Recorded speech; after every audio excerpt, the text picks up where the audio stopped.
Hello everyone, I want to welcome you all in a very special way to this channel. So a very quick one, I don't know how many of you enjoy being tickled or how many of you enjoy tickling other people. So in this video I want us to dwell a bit on what tickling is about. Most importantly, why is it that we can't tickle ourselves? You know, when people tickle us, we respond in a certain way, but we can't get to tickle ourselves. What is the science behind it? So we're going to discuss all of that and more in this video.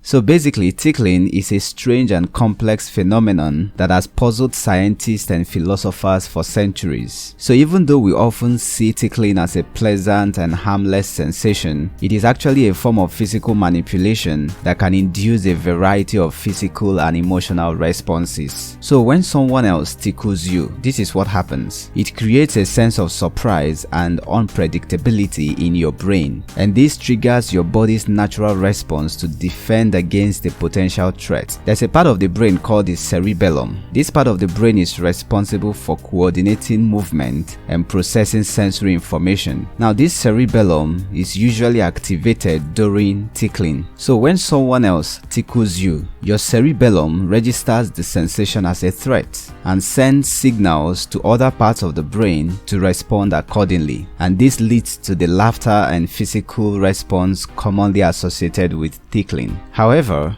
when you try to tickle yourself, your brain is not caught off guard by the sensation. Your brain is already prepared for it, and the cerebellum does not register the sensation as a threat. Now as a result, the tickling sensation is not as intense and your body does not respond in the same way. Essentially, your brain is able to anticipate the tickling sensation when you try to do it yourself, which reduces the surprise and unpredictability of the sensation. Moreover, when you tickle yourself, you have a level of control over the movement and pressure applied and the areas of the body that are being tickled. This level of control also reduces the element of surprise, making it less likely to elicit the same response that someone else tickling you would.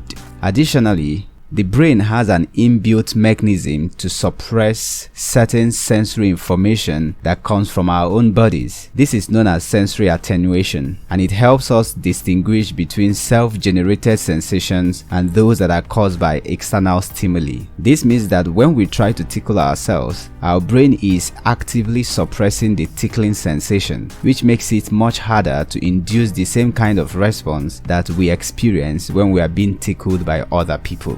So in summary, the reason we can't tickle ourselves is because our brains are already prepared for what is coming, unlike what happens when other people try to tickle us or when other people tickle us. Even though I've seen people who have tried to tickle themselves and they succeed in making themselves laugh, but then I feel that should be a very rare occurrence. So guys, I don't know what you think about all of these. Have you been able to tickle yourself, or do you have more information on why we cannot tickle ourselves? So I'd like you to hit the comment section and give us information that you have about tickling. You know, reasons why people get themselves tickled or reasons why people can get themselves tickled apart from the information I already provided. And for those of you who haven't subscribed to this channel, kindly do that now, and don't forget to click the like button, click on the notification so that the next time I post a video here, you'll be the first to see it. See you in the next video.